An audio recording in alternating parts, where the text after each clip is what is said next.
Welcome back to the OTB Podcast, New Zealand's original and still the best mountain bike podcast. This week, we catch up with Lachie McNab and Ellie Hulsebosch from the Union after their very epic performances at the World Cup in Poland. Also joining is Joe Bowman, team owner, team manager of the Union, to talk all things how the team started, the Kiwi connections, and more. Don't forget, this show is brought to you by Troy Lee Designs, Smith Optics, and Filthy Bike Wash. On to the show.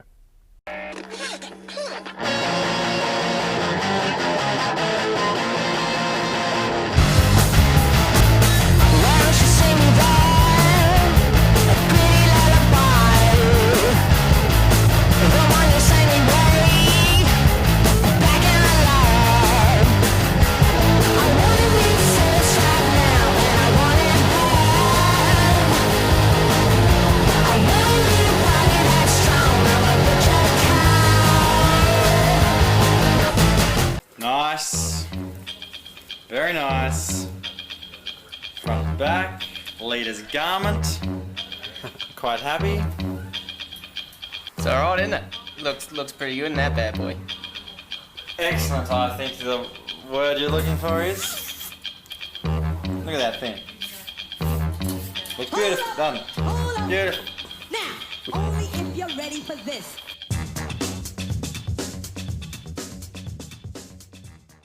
All right, we're back here, and this week we have joined the Union, which I'm actually quite excited about this one. We've got two of New Zealand's, I'd say, rising stars and very talented riders with us, Lachie McNab and Ellie. I'm about to butcher your surname probably. Who's the boss? You can correct me on that one though. No, that's pretty good. Oh, finally. I've been getting grief for how bad I've been butchering it, so that's good. Good to hear I've got close. It's a hard one to pronounce though. And Lachie, thanks for joining us, guys. This is awesome to have you two on here. Yeah, all good. Thanks for having us. You guys had you'd probably almost call it a bit of a breakout weekend for both of you last weekend in Poland, so I was definitely pretty keen to get you guys on here. But also joining this is I don't know, team owner, I guess, Joe Bowman. Thanks for joining us. Hey, yeah, no, cool to be on with you. do you go by, is it team owner, team manager? I don't know what you go by. I don't know. We don't really have titles on the Union, but yeah, I guess. Yeah, started the team, but yeah, Rose is team manager on the ground, who kills it as well. So yeah everyone kind of just mucks in, and yeah, it's cool. I feel like you guys kind of play up the almost like that working class Union team, but it kind of feels like that's what you are. Like everyone digs in and gets on with it. Yeah, big time. It honestly wouldn't be here now if it didn't work like that. I think from the outside, it may be because of like how much the riders have killed it over the years, and the media hype side of things makes it look probably a lot bigger than the bank balance suggests.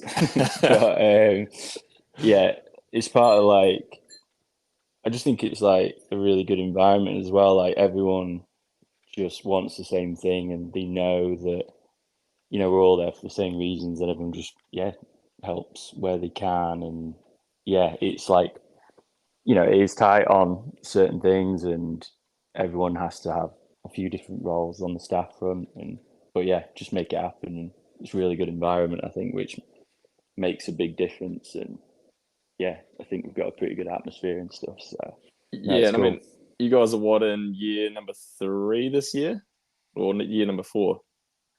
Yeah, 4, I think it is. 4, yeah. Yeah.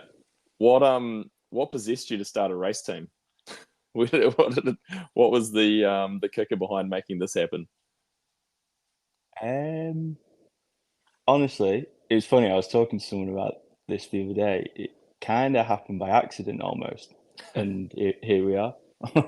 But originally, like, I guess I started out filming on the World Cup circuit back in 2011. Yeah, I remember you like breaking onto the scene with "This Is Petey" It was like, Yeah, was that 2012, that first season of that, maybe? yeah, exactly. That was first season. And I guess like from working and growing up on the circuit and obviously being around it for so long, obviously love racing. And when it got to, I guess, end of 2020, I'd always kind of had the idea of like I wanted to do something where we could try and help support privateers a bit. And I kind of had this idea in my head where originally it was just going to be like, right, let's try and help like a couple of individuals, and maybe we could do something cool where we like give them a bit of cash, or like obviously help loads on the media front and just try and hype them up and help them, just help them out. Yeah. And then it was pretty random, but like I spent a bit of time in Sweden in the summer, like because my partner's from here originally, and by chance, like I bumped into Ollie Zwar, who's now on FMD, and he was working in a bike shop at the time, and he was I didn't know of him at the time, and he was saying how he had this little like Kiwi Aussie distro team going with Lusty and That's right, in high performance as well with Cam, high performance, with Tahoto exactly. and Finn. Exactly. So Cam was helping out. Yeah. And yeah, there was Finn, Tahoto, Ollie, and and Benny, obviously. Yeah, so like as well. Yeah, and this was end of 2020, and obviously it was like a chill setup, and we were just getting deals and stuff, and all chipping in to make the travel happen. And then when COVID kicked in, it all just kind of like, sorry, maybe this was end of 2020. Yeah, and so then it was after obviously that real weird COVID year of like 4 rounds or whatever it was. Yeah, exactly. And I think the industry was in a funny old place, not knowing what was going on, and they were kind of going to lose that small amount of support they had. And that's kind of when I just got thinking like, oh, maybe we could just kind of like partner with Ollie and try and like rebrand what they're doing and like step it up and try and bring in more support through our contacts and hype it up through what we do for work on the daily. And just that's how it started basically. So yeah, it was a bit of a mad one, and we just kind of scrambled that off season to try and we didn't have any budget. We just found Santa Cruz came on a bit more properly with like product, and we got some stuff out of Fox and got random clothing deals individually and loads of other bits, and everyone kind of like pull it all together. Yeah, pulling in favors from everyone, and we just hustled it, and everyone's sharing beds, and we paid for Yuki to be the mechanic and travel that year, and I think the total budget for the whole team was about $8,000. I think for the whole Holy year. Shit! And yeah, and like I guess that was kind of like just the start of it, and then that first year, Tahoto and Ollie especially killed it. They got a couple of top 20s. I think T got a top 15 maybe at the end. Yeah, I remember he was riding really well towards the end of that season. Yeah, exactly. And obviously he went on to Mondraker and just proved the concept that if you have that little bit of help, it can go a long way. Yeah. And then it was just good timing, and people saw what we were doing, and I kind of went really hard at the end of that season and managed to get that next step in support to do it a bit more properly. And Lachie was cruising around with the crew all year then, and he joined on, and here we are. Yeah, so that's awesome. Yeah, Lachie, you were 2022 onwards, wasn't it? So from last year of junior, and you had some real strong results. Like I feel like you and like Finn and not Finn, sorry, Jackson and Jordan Williams were all kind of like right in the thick of racing each other through that season. Yeah, for sure. Like, I think I was pretty lucky that I got to go through juniors with those boys. Like, how fast they were pushing. Some serious talent to be chasing down. Yeah, for sure. But then you would like last year, last year was pretty rough, wasn't it? Like a lot of injury kind of really through last year. Yeah, into 2022. So my first year on the Union, world champs. Broke my back, broke the wrist. Like spent 2 weeks in hospital in France. That was pretty. That was pretty shit. Yeah, And could then imagine. got home, back on the bike in like mid-January. Rode for a week, crashed, broke the other wrist. Because that was at Christchurch, wasn't it? Coming into that rock Yep. garden. I remember that. Yep. That was a horrendous Yep. place to crash. Yeah. So and then back on the bike maybe like 3 weeks before the first World Would Cup have been last year, first Lenza year Hyde. elite. Yeah. Yep. And then did pretty good there. Well, I thought it was like Top pretty good 30, for. I think. From Yeah, memory. got 25th. Had a super good Quali's semi-final. Yeah, you had like 15th in semis, semi-final. Yeah. And then I think I was just a little like mentally I wasn't quite there to go do it again in finals, and I came down 25th. So pretty much got dead last. I think I only bet people who got a flat tire or crashed. But no, I was pretty happy from that. And then Just making it to the finals is a strong pull at the moment, really, to be fair. Yeah. And then Leo Gang crashed in qualifying, then we were in Schlabing the next week, and did my ankle, and that pretty much put me out for the whole of last year. Yeah, because it was like quite a long recovery, wasn't it? Like coming back from the ankle. Yeah, it's been a struggle, really. Bit of a, are you still battling it a bit, or is it kind of pretty good?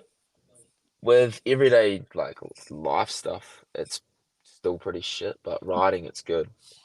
As long as the riding's good, that's the important part. Yeah, exactly.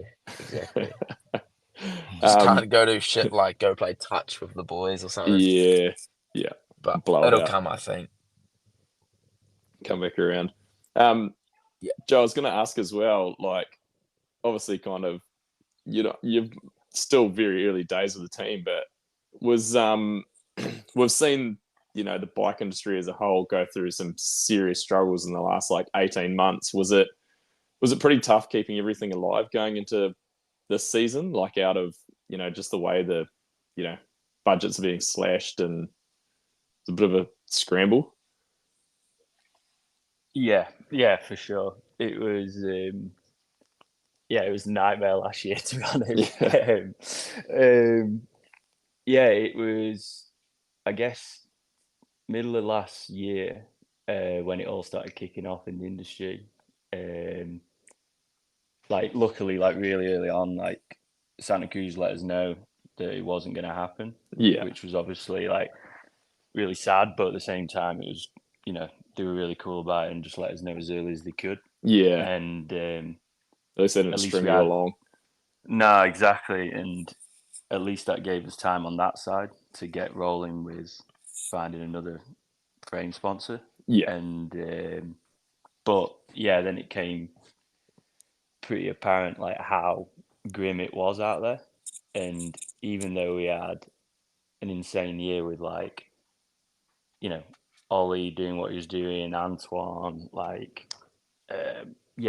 everyone was doing really good. Hauser obviously winning the first World Cup and podiuming at a bunch more.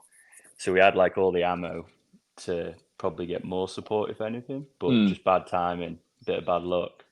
It got pretty grim because everyone started vanishing. And it wasn't, in a bad way. It just was what it was. And because we're a third party team, there's the big word we kept hearing was just OEM, and obviously all the brands were just trying to just go with the brands that are obviously giving them sales back. Yeah, I totally get that. Exactly. It's funny, people don't realize how important that is to a lot of what teams are running, how much that's dictated. Yeah, exactly. So it all made sense, but it was just tough timing, and it got a bit tricky because obviously we're doing the Union a certain way, and we can be totally open about it because it is fully non-profit thing. Yeah. And so I'm always conscious of being dead honest about what's going on, but obviously you want to let the riders know what's going on as early as possible, and the sponsors want to know what's going on with the riders, but it's kind of like a catch-22 because you can't commit to the riders before you've got a budget and like vice versa. So it's just going around in circles. Like you're like, yeah, we've got this guy, but you don't really have that guy, and telling the rider like, yeah, we've got this brand, but don't really have that brand. So constant circle. Yeah, but when we got Trek sorted, and Shandro was super helpful, and he helped kind of get the SRAM RockShox side of things going, which was a huge one because that, it basically builds most of the bike. Yeah, I mean, you guys changed the program massively in terms of bike setup this year. Like, everything really. What did you keep? Handlebars? So kind of about it. Deity and Maxis. Yeah. So, and Crank Brothers. But yeah, apart from that, it was pretty nuts. But yeah, it's cool. Like I kind of love trying to make it happen, but at the same time, it was pretty gnarly because I remember like speaking to Ellie, and I was like, it must have been pretty funny because I was just like, so we've got a frame, but that's about it. But I reckon it's going to be all good. And obviously, it turned out all good in the end. We've got a sick bike, and we're making it happen. Yeah. And it's cool. I mean, it looks like the bike is. Well, I mean, you guys obviously landed with a very solid bike, so you can't. And there's been no complaints there from when I've been talking to Lachie and Ellie over the summer in New Zealand. So I think they're pretty happy in showing it. Where did you find Ellie? Where did you hear about her? Moving on to that side. Yeah, I was joking with you, wasn't I? That I found that message from you in Instagram. Way after. It's really funny. Like I think I knew of Ellie, and like I'd seen her in the Kiwi national results because obviously I'd always kept an eye on them from Lachie and T and Finn and everything. But like I think it was like halfway through last year when we knew we'd have another spot. Obviously started thinking a bit harder about like, who should we get? And Ellie was like definitely like on the list. And then I got Sven messaged me and was kind of just like, oh, have you thought about this person? And he was just bigging up Ellie as well. And I was just like, so I thought about it a bit more, and then just kind of like that really. We always kind of keep my eye out on who's coming up, like we all do, but when you hear it from other people that you obviously are tight with and know what's going on, it kind of like solidifies it a bit. And then I found your text about 6 months later. It's pretty funny. Much later on. No, it was cool. It worked out. Cool. And I mean, clearly it's been a pretty good start to the year for you, Ellie. Because you came in, you did a few IXS races last year, didn't you? Yeah, I think we did 3 towards the end of the year just to like get a feel of what it could be like, bigger races, more people. And that was really helpful, actually. It's a massive eye opener, isn't it? Like out of New Zealand, going to even those IXS races. Yeah, well, it just made it like less of a jump, really. So that was real good. And I mean, obviously your switch to the team's gone well. I mean, you won a bunch of stuff in New Zealand and finished the season up here with the winning Crankworks in Rotorua. So that must have been pretty sweet to leave kind of on that high. Yeah, definitely. I mean, I think it helped with confidence for sure. Kind of know where I'm at, but no, it is definitely different over here. Trying to learn the ropes a bit, but we're getting there. Yeah. Well, I mean, you learnt the ropes. I guess you got thrown in the deep end pretty quick at Fort William with the fastest qualifier. Sorry, that was third in qualifying, wasn't it, Fort William? Yeah, it was at Fort Bill. Yeah, but finish up with the podium, so it had to be pretty nice. Nice start there. Yeah, that was good. I'm like looking back now, I'm like, it sounds bad, but obviously I always want more for myself because Yeah. I know what I can do. But I'm super stoked. Like first race, got a podium, met everyone, like learnt so much. So no, I'm stoked with how Fort Bill went. And that's a weird track to start on, I reckon, like to start your kind of international season on, because I don't know, it's a kind of a funny one to get to learn, I reckon, of how to actually race it. Yeah, it's long as well. So there's a Massively lot of long. like sections that you have to remember and you have to stay focused for so long, which is hard. Like knowing how much is left in the tank and yeah, trying to pay attention and not zone out. Actually, what did you guys think of how much smoother and faster like the end of the course was this year? I guess you hadn't raced it before, Ellie, but like Lachie, compared to years past, like it looked like a bit of a walking track down the end. Yeah, yeah, there were definitely some bits that could have had a little bit more to it, but like that new jump they put in was a lot better than what it used to be through there, I thought. Like you Yeah. used to hit that corner, go across that sketchy little metal bridge, and then on the pedals uphill, Yeah, that like through uphill kind was of always a rough dirt. drag. Yeah. So I actually thought it was sick. Like the track was still pretty long. Yeah. Um,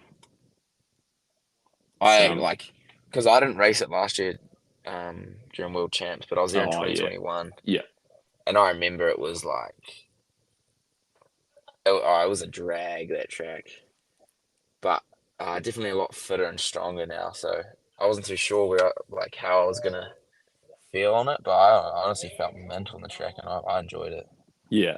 And I mean you were pretty strong in Fort William too, like 18th in qualifying, but did you have a mistake in semis? Because you just missed the cut for finals? Yeah, it like started raining at the top, um, like halfway through semifinals, and like no, that's not the reason I went slow. I rode like a pussy in the rain, to be honest. Yeah, Like fair. the boys after me were still going fast. Yeah, Um, it's a weird track like that, eh? Like you can still ride pretty quick in the rain, but you've got to be yeah, seriously committed. yeah. I just didn't have the commitment in the rocks in the top, Yeah. and then my bottom was super good. I was on pace to get through to the final, and but then I snapped the chain on the motorway. Ah, right. That wouldn't have helped. So I think I just chain ringed a rock or something up top and damaged the chain because So my yeah, dash guard was all bent and stuff. I mean, clearly you've well, I mean, we saw you go unbeaten through the whole Summer National Series, which has never been done before. So that was a pretty impressive start to the season for you.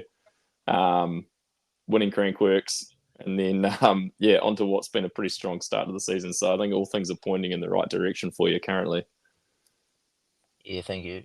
But yeah, and then Poland last weekend. I mean, man, I don't think anyone wasn't making mention of your ride there. Like, holy shit, that was an impressive, qualify seventh, fifth in semis, and then man, watching finals, like I was off my seat. It was that was an insane run, but yeah, just an unfortunate washout, right? In the kind of, I guess, halfway down the course, right? Yeah, it was like there was just that little enduro turn and just coming in there. I honestly like I've watched the video and there's like kind of like a top shelf and a low shelf, and I Yeah. was just between the two. Like, Right. and it's just like it was almost a section that you didn't look at all weekend. Yeah. Like there wasn't really a line. It was just like you rode it, you know? Well, Um, we did our like kind of review podcast just last night, and that was kind of what Red Dog that do it with said. It was like it looked like one of those sections of track that you'd never even look at or think of, and that's the ones that always catch you out like that. yeah, for sure. Like definitely like my mistake. Like learn from it for sure.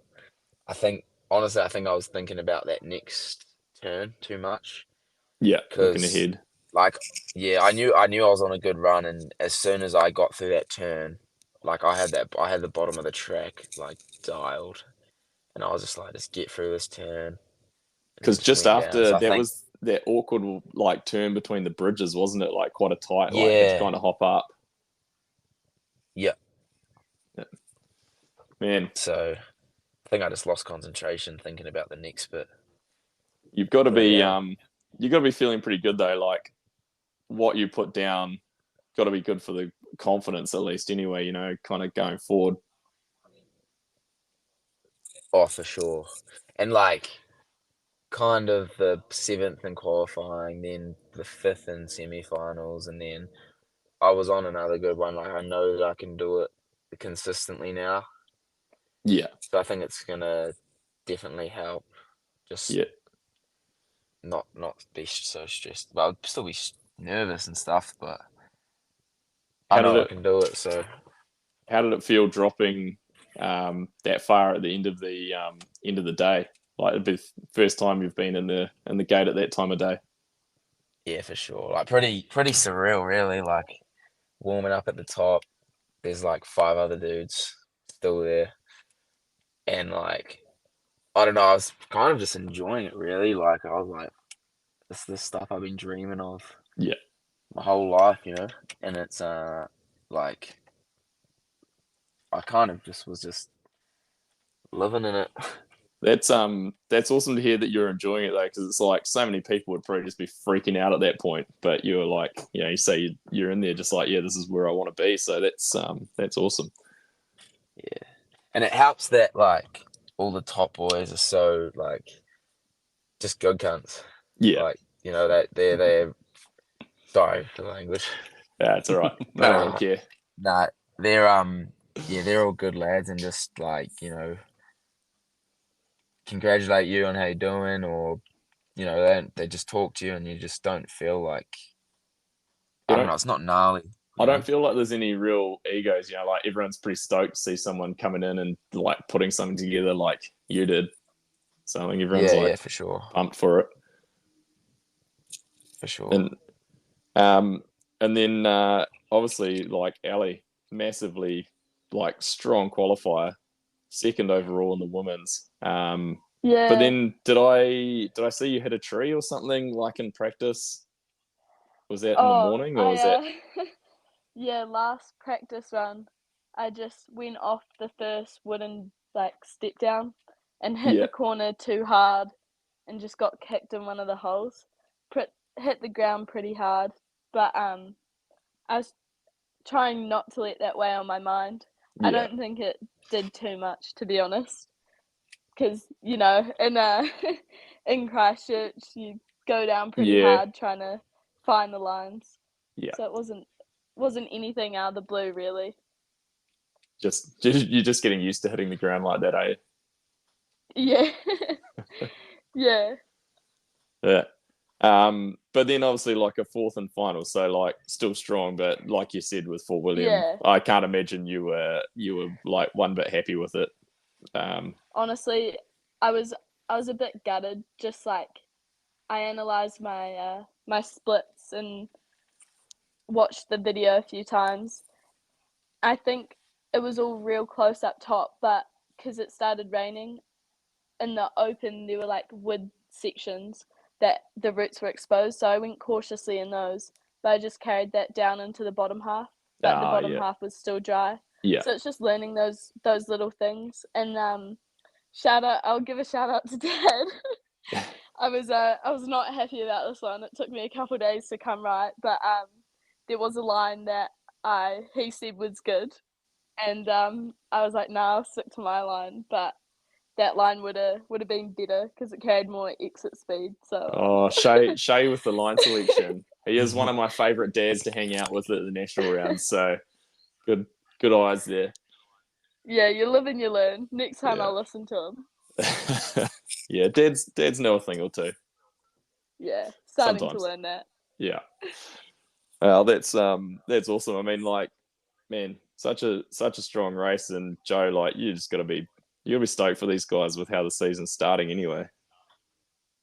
Yeah, yeah, it's been nuts. Like, especially after last weekend, like, kind of always like joking about it, just like another classic Union weekend of like massively overachieving. Yeah. And like, not like overachieving, but you know what I mean? It's kind of like, yeah, it's been unreal to see, obviously, like Lachie step up and find that like top pace and be one of the top guys. And then obviously Ellie's just come in swinging from the start, which is really cool. Yeah. So now it's been unreal. And yeah, no, it's just cool, really. Kind of just going with it and do what I can to help from the sidelines. Yeah, that's awesome. So, Lachie, you're currently hanging out in Leogang? Just Yep. Yeah, we just just briefly though. drove over this morning. What do you Yeah, what's the kind of off season, or not off season, off week or so looking like? So you're just kind of bouncing back and forth around Austria? yeah, probably we'll be here today and then go back to Schladming. There's gym there, just ride gym. Got trail bikes. Yeah. Maximum Some amounts of of the time boys on the bike. ride some bikes. Yeah. It's awesome. And where are you at the moment, Ellie? In Schlepping. Oh, you're in Schledming too? Nice. Yeah. Gonna go ride today. Yeah. Oh, awesome. All right. Well, I don't want to hold you guys up too much longer because it's mid-morning for you guys there. But I've got some questions that I'm going to ask Joe these, and then you guys can weigh in if you feel that he's wrong. So you can. It's a bit of like a head-to-head. So I'm going to ask a few like questions about the two between Ellie put Ellie me and on the Lachie. spot the other day. She was like asking me who I preferred as a person out of her and Jack, who works for me, on the phone as well. I was like, uh-oh. I'm not Yeah, gonna do any of that. Like we don't want to have play any favorites. It's more of more some funny stuff. Hopefully. I said Lachie anyway, so it's all good. All right. First one is, who's messier? Oof, that's a good one. I don't know, actually. I've not been around Ellie long enough to know. There's normally like that one person on a team that comes in and it looks like their bags exploded across the room. So I was hoping there would be one of them would be that person. That's Hauser for sure. Yeah. Yeah. No, these two are good. It's definitely Chris. All right. Well, we'll throw Chris in the as the third option on that one. Sorry, Chris. Who goes through more components?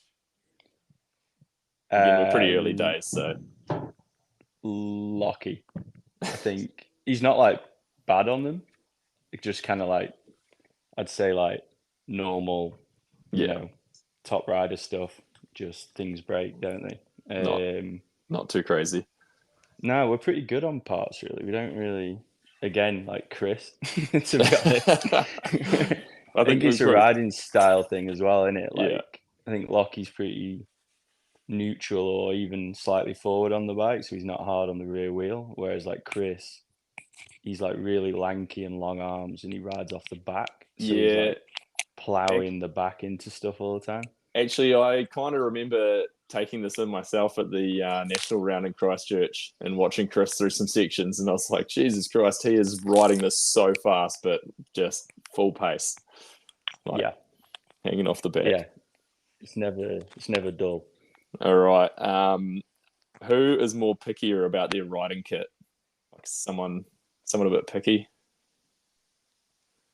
I wouldn't say anyone's picky. I think we all just are so stoked on Fox clothing. It's not even funny because like it's kind of funny when you look around the pits. It's like they only have like 4 global teams. Yeah. And Greg, and we're one of them, which is insane.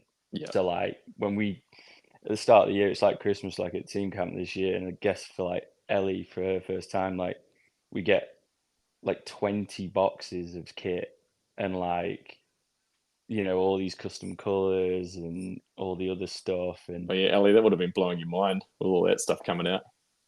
Yeah, honestly, I'm still smiling like thinking about it. There's nothing better than boxes of fresh riding gear. It's pretty bloody good. Yeah. All right. It's pretty sick as well because like they're like, you know, like everyone's different fit and sizing, aren't they? And like Fox will, even for us, they tweak custom fits if something's wrong. Oh, well, that's sick. They're doing custom fits on stuff too. That's pretty awesome. Yeah. So no, we're spoiled. So no one's picky, to be honest. All right. I think everyone's just spoiled by the sounds of it. They've got the right setup. Yeah, we're lucky. The kit's too good. Yeah. Oh, that's awesome. All right, who's more likely to be late? But maybe we'll just chalk this one up to Ellie being late to start the podcast. Yeah, there you go. Winner. Who makes more changes to their bike on race weekend? Although this might be something that a mechanic would need to answer. Frida, for sure. Again, you two are too easy on him. Yeah, no, honestly, I think it's a Kiwi thing. Like, they're pretty chill. I think Frida, like, in a good way though, because she's so smart and comes from like an engineering side of things. Yeah, and, like, true. She loves tinkering with things, and she's also going out with Dak as well, so who's like prime candidate for Is she everything. Has she asked for a 75mm bar from Daddy yet? Not yet, but I can see it coming. No, it's pretty funny. But she's like, because she's always got like a plan. She's not just like throwing things at the wall. But she loves. I think she likes learning about the product too. Like, she can fully restrip and shim anything and make parts for things. And she's always keen to like try stuff, which is sick. But she loves it. That's awesome. All right, who would you be more worried being in the passenger seat of, and when they're behind the wheel of a rental car at a race? I've heard Ellie's learning to drive, so that could be interesting. I kind of forget how young Ellie is. So when you said she's learning to drive, I'm like, oh shit, yeah, it's probably actually about right. How's that going, Ellie? Well, I did fail my restricted for speeding. There you go. Right. There we go. A need for speed. And I don't know, the last one, I don't know, this one might be a tie because I know neither of them are slouches, but who trains harder? Oh, I feel like it'd be a hard one to actually contest. Yeah, I think they both train pretty damn hard, like you've seen. Yeah. I think if we do it at the age, like when I was Ellie's age, definitely Ellie. Oh, geez, I think Ellie outtrains anyone that was that age, when we were coming through, Lachie. Like, I feel that when junior men especially are hopeless at that age. Oh, for sure. Yeah. No, that's all my questions I had there. I think you were right, Joe, that Kiwis generally are too laid back, so there wasn't really much that we could really pick them apart on. But this has been it's been awesome. Thanks for joining us, guys. Is there any last thoughts from anyone? Anyone got anything they want to throw in? Nah, just keep the podcast coming. We enjoy them. We enjoy we enjoy you ripping the piss sometimes. We try, I sit in my seat over here back in New Zealand and, try and make a uneducated guess on things. But hey, as long as we're keeping it entertaining, that's all I'm ever trying to do. Hell yeah. That's been awesome. Thanks for your time, all three of you, especially because I know I kind of for having us. Interrupted a bit of writing. So, cheers. Yeah. Really, really looking forward to seeing what Leogang brings, and you'll just have to wait till after Leogang to get the next episode of the podcast and make sure I talk good things about you guys. Yeah, I hope so. Cheers. Cheers. Big fan of the Union. Cheers, guys. Cheers. Catch you later. Soon.